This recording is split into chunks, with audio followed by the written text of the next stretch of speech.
We continue where we left off with a standoff between our protagonists and the legendary sword dragon and his Asaemon. Gabimaru is in an injured state and assesses the newcomers, Gantetsusai and his Asaemon Fuchi. Gabimaru notices that they don't show any indication of having been through any serious fights. However, he does sense that Gantetsusai's left arm is abnormal, and his instincts are correct. As soon as they arrived on the island, Gantetsusai was stung by a bug with a human face, forcing him to immediately cut his own hand, which was the right call, as flowers began to bloom from it. But even with this, Gabimaru knows that he can't win against them, not when he is still recovering from his previous fight. On the other hand, Fuchi wants to make this meeting as less bloody as possible. He is bound by his duty as an Asaemon. Therefore, he only sees Gabimaru as another criminal to be beheaded.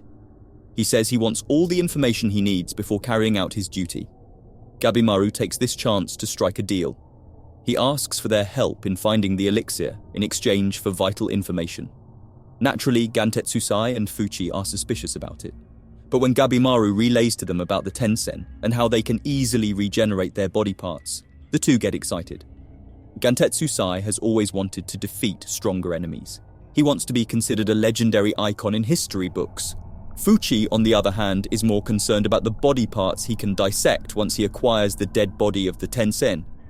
With this, the three of them make a pact to storm into Horai, get the elixir, and defeat the Tensen. Now that that's been settled, Gabimaru turns to Mei to check on her. But to his surprise, she's not a little girl anymore. It seems like she's bloomed into her teenage years in just one night and can now speak. Gabimaru is so overcome by this that he demands answers from her. However, in light of his growth, he calms himself down. Remembering what she did, he properly thanks her for saving him last night. Meanwhile, Sagiri and her group continue along the path that's filled with Hoko's former fellow villagers. As they walk, Senta finally understands something. According to Hoko, the place of Horai is where their souls are judged by the Tensen. Along with other religious terms and objects they have found, Senta can be certain when he says that this island and everything on it is man-made. Yuzuriha dismisses this, saying it doesn't really matter if everything is all mixed up. But that's exactly the point, Senta says, and it all matters. All the religious names and items and all the monsters they have encountered have shown evidence of mix and match. It's like someone collated all possible holy figures from different religions, put them together, and proposed them as part of a powerful new religion.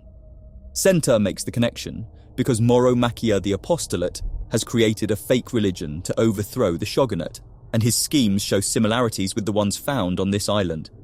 If this theory is true, then they can assume a couple of things. First, this island is not natural as the legend says, but man-made. Next, the creator of the island made a religion surrounding immortality and the elixir to lure people in. It's not that no one can escape the island.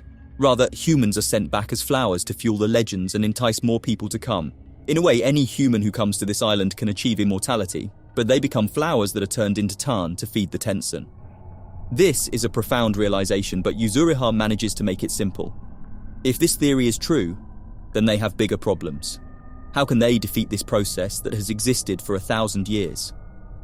They don't have Gabimaru or Mei, which greatly lessens their number, but Sagiri expresses her faith that her ward is still alive. After all, going back to his wife is a strong reason for him to avoid death. Indeed, as she's speaking, Gabimaru is alive and well, and interrogates Mei and how they can defeat the Tensen. Mei is still not used to speaking, so she says her thoughts in single words. Tao, strong, weak, mind, body. She repeats all this, which is a puzzle to Gabimaru and others. She also says the words tanden and turn. Gantetsusai thinks she must be referring to a body part just below the navel in martial arts. But it doesn't answer Gabimaru's question, what is Tao?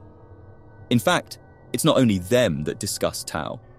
Sagiri and her group discuss Tao as well, along with our other group, Shion and Nurugai, although they all have different interpretations of it. Tao is the power that flows through all things. In Shion's words, it is a wave of energy that envelops all people. Tao is different for each person. That's why he can sense their physical attributes despite his lack of sight. Developing it can take a long time, but once it's mastered, it grants strength and abilities beyond human capacity. Hoko believes that the Tensen have mastered Tao and are using it deliberately and leisurely. The best way to explain Tao is flowing through opposites, yin and yang, rage and calm. Once a person finds a middle ground between the opposites, or can take both opposites at the same time, then that person is said to have achieved Tao. As if to demonstrate this, Shion immediately assumes his fighting stance. He has sensed the Soshins behind them, ready to attack. As he cuts their limbs, he instructs Nurugai to follow his lead. He doesn't want to take another student under his tutelage, not after Tenza's death. But Nurugai pleads with him because they both know they want to avenge Tenza's death, and she doesn't want to be a burden when that happens. Gabimaru, Gantetsusai and Fuchi also encounter Soshins. They defend themselves, with Gantetsusai carrying Mei on his shoulders to protect her. But Gabimaru senses another entity among them. Not as powerful as a Tensen, but with a similar energy signature. At another place on the island, in a deep pit full of flowers, the siblings Chobe and Toma climb up and out. Despite the numerous hands and feet preventing them from climbing, they manage to escape. Chobe decides to go after the humans that have thrown them into the pit. He has analysed that their weak spot must be around the navel area. He noticed this because when the man regenerated, the body parts came from the lower part of the body, much like how a root blooms a new leaf above the soil. Toma tries to argue, but he knows that there are no changing plans once his brother has set his mind. Just then, another creature appears. He introduces himself as a Doshin who directly serves the Tensen. He is ordered to check on the humans to make sure they are dead. Chobe understands that the shortest way to get back at the Tensen is through this guy with tentacles for a face. He attacks the Doshin, but he gets cut fatally around the throat. Toma runs to his brother, but he gets surrounded by Soshins. To his relief, Chobe gets back up as if nothing happened. But to the Doshin's horror, the human has regenerated the wound. Does this mean he's inhuman after all? The Doshin gets more confused when he sees that Chobe's Tao is getting bigger.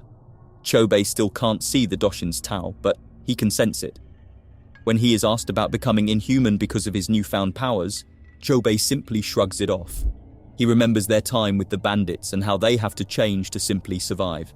He understands that the only permanent thing in this world is change, and the ones who can't cope with it are the weak ones. Chobe attacks the Doshin. The latter tries to employ invisible attacks, but Chobe accepts all of them with rage. Then he spears through the Doshin's navel. Immediately he knows that his theory about the Tensen's weakness is right. Suddenly his eyes turn black, and he can see the Tao enveloping the Doshin as the latter attacks him. Chobe wastes no time. He imitates how the Doshin gathers Tao into his hands and punches a hole into the enemy's stomach. The Doshin is alive, but barely. Toma is relieved that his brother is also alive, but he worries about the vine-like markings that have appeared on Chobe's skin. He worries that his brother may have transcended the line between humanity and something else. Back to Gabimaru and others, they keep fighting the Soshins coming their way. Gantetsusai keeps asking Mei if he has somehow mastered Tao, but the girl keeps saying, strong, strong, no. She also says this about Gabimaru and his fighting style. The Doshin who has been watching them spots Mei. Immediately he captures the girl and lands her gently on the ground. Then, to everyone's surprise, he calls the girl Mei-sama and asks her to come back to Horai. Gabimaru and the others are baffled. The Doshin explains that Mei originated from Horai but has been banished for centuries. They were instructed by someone named Rien-sama not to look for her, but now that they've found her, she must return immediately with them. Mei has the same origin as the Tensen, making her inhuman. Gabimaru initially doesn't plan on saving the girl, but he realizes that he hasn't been the same since he arrived on the island. Saving the girl is not an option that his old self would consider, but times change. Gabimaru puts himself between the girl and the Doshin. He assures Mei that he'll keep her safe. In response to this, the Doshin calls for another comrade. Then they summon centipedes and bugs to fight Gabimaru and Gantetsusai. Since the two convicts are not exactly in sync with each other, their teamwork fails in comparison to the two Doshins. Gantetsusai gets annoyed with Gabimaru, but he doesn't care. One of the Doshins asks him why they are sticking with Mei when she's not even a human. Gabimaru says he's only returning the favor because she saved him from one of the Tensen. Then he asks them why they want the girl back when it's obvious she doesn't like them. The Doshin says they need her for their training, then he proceeds to explain. Doshins are training their Tao under the guidance of Tensens. There are 5 steps in mastering it: Doin, Taisoku, Shuitsu, Shuten, and Bochujutsu. The first 4 are preparations for the 5th step, which is the most important of all. It requires a partner to circulate the yin and the yang. In simpler terms, they are referring to sexual intercourse.